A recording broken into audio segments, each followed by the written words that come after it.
আবারও চলে আসলাম নতুন একটি রেসিপি নিয়ে। প্রথমে আমি মুসুরির ডাল দিয়ে দিয়েছি 2 মুঠের মতো করে, আর একটু দিয়েছি বুটের ডাল। এই ডালটা আপনার ইচ্ছা করলে 3-4 রকমের ডাল দিয়ে করতে পারেন, আমি 2 রকমের ডাল দিয়ে করব। আর এটাকে আমি কচলিয়ে ডালগুলোকে এমনভাবে ধোবো যাতে পানিটা সাদা হয়ে আসে, একদম এরকম সাদা হয়ে আসলে কিছুক্ষণের জন্য ভিজিয়ে রাখবো। তারপরে প্যানে দিয়ে 1.5 কাপের মতো পানি দিয়ে একটু লবণ, একটু মরিচের গুঁড়া, একটু হলুদের গুঁড়া, আর একটু ধনিয়ার গুঁড়া, একটু জিরার গুঁড়া, আর রসুন পেস্ট, আর দিয়ে দিব আদা পেস্ট দিয়ে এটাকে কতক্ষণ সিদ্ধ করব আমি ঢেকে রেখে দিব। আর পাশে আমি পেঁয়াজ কুচি নিয়েছি, কাঁচামরিচ কুচি, ধনেপাতা কুচি, লবণ একসাথে চটকিয়ে নেব। এটা যখন এরকম করে চটকিয়ে নেওয়ার পর আমি এটার মধ্যে 2টো ডিম ভেঙে দেব।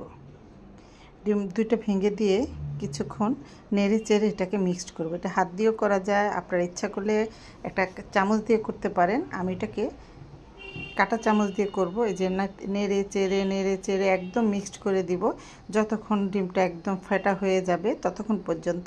তারপর আমি এই যে দেখুন ফেটে নিচ্ছি। তারপর এটাকে আমি রেখে দিলাম। তারপর চলে গেলাম আমি ডাল যে সিদ্ধ দিয়েছি সেখানে একটু টমেটো কুচি দিয়ে দিলাম।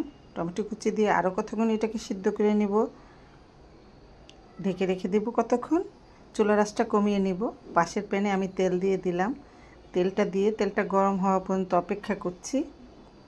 আর এই তেলটা যখন গরম হয়ে যাব এর মধ্যে দিয়ে দিব আমি কি ডিমটা যে ফেটে রেখেছি সেই ডিমের অর্ধেকটা আমি এই যে নেড়ে চেড়ে একটু ভেজে নিব।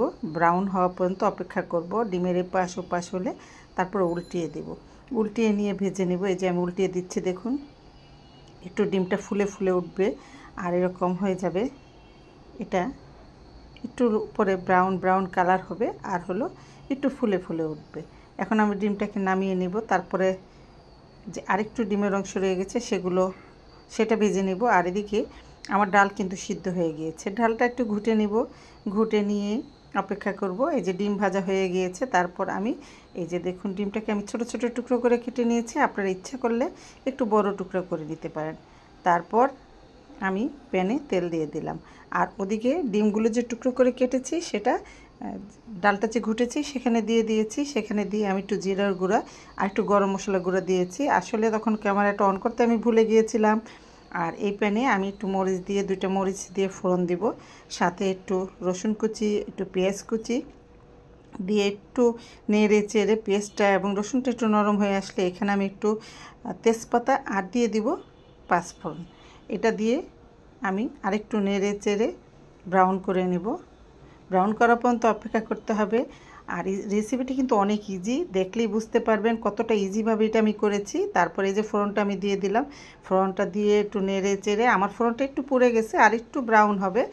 আর হলো এটা নেড়ে চেড়ে আমি এটার মধ্যে একটু ঘি দিয়ে দিব, আর দিয়ে দিব একটু জিরার গুঁড়া দিয়ে, আর উপরে আমি কাঁচামরিচ কুচি কয়েকটা রেখেছিলাম সেটা দিয়ে দিলাম, একটু ধনেপাতা কুচি দিয়ে দিলাম, দিয়ে একটু নেড়ে চেড়ে চুলার আঁচটা একটু কমিয়ে তারপর রেখে দিব। তারপর ডালটা যখন একটু ঘন ঘন হয়ে আসবে তখন আমি একটা সার্ভিসিং ডিশে ঢেলে নেব। এই যে ঢেলে নিচ্ছি, দেখুন কতটা মাখা মাখা হয়েছে। আমার রেসিপিটা কেমন ছিল যদি ভালো লেগে থাকে অবশ্যই জানাবেন আর করে খাবেন। আমার কাছে কিন্তু দারুণ লেগেছিল। এই তো হয়ে গেল আমার ডিম দিয়ে ডাল রান্না করে। এটা ডিম ডাল যেটাকে বলে ডিম ডাল। এটা দিয়ে রুটি দিয়ে ভাত দিয়ে খেতে পারেন। আজকে এই পর্যন্তই। আসসালামু আলাইকুম।